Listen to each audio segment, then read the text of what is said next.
Memotivasi anak didik untuk berekspresi dan berkarya, SMK Pariwisata Kertayasa yang beralamat di Jalan Raya Tebongkang, Singakerta Ubud menggelar Lomba Kegiatan Siswa LKS. Lomba yang berlangsung dari tanggal 11 September dan berlangsung selama 5 hari ini terdiri dari 5 jenis perlombaan serta dinilai oleh tim juri sekolah.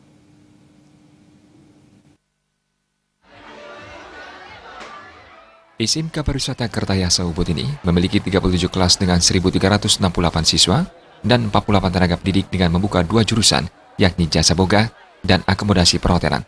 Kepala SMK Pariwisata Kertayasa Ubud, Wayan Sudila mengatakan, kegiatan ini merupakan jeda semester yang dikemas lewat LKS untuk memberikan ruang kepada anak didik sesuai dengan kompetensi yang dimiliki masing-masing anak.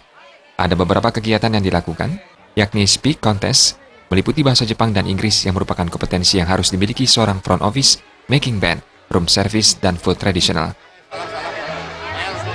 Merupakan kegiatan jeda semester yang sengaja kami kemas lewat LKS atau Lomba Keterampilan Siswa. Tiada lain tujuan kami adalah untuk memberikan ruang kepada anak-anak kami untuk melaksanakan tugasnya dengan baik sesuai dengan kompetensi yang dimiliki oleh masing-masing anak itu sendiri.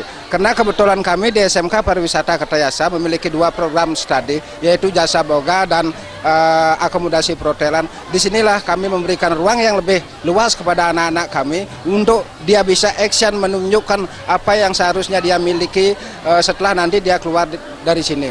Namun kegiatan yang kami lakukan di sini adalah tiada lain. Yang pertama adalah speak contest bahasa Jepang dan bahasa Inggris. Itu adalah merupakan kompetensi yang dimiliki seorang front office. Kemudian adalah making bed.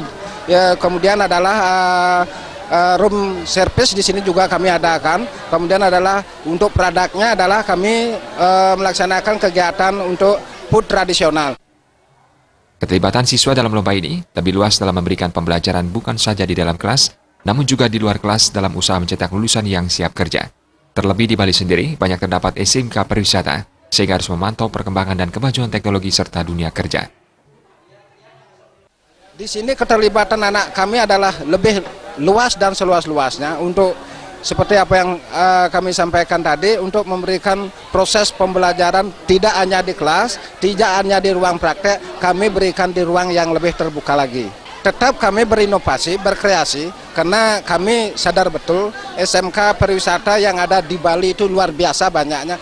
Kami harus tampil semaksimal mungkin, kami harus berkreasi, mengikuti update perkembangan kepariwisataan biar anak-anak kami nanti bisa diterima di dunia usaha dan industri.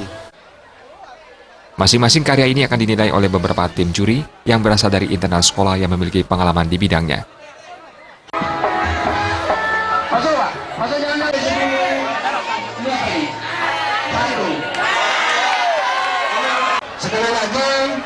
Terima Aja dan Ali Setiawan, Bali TV.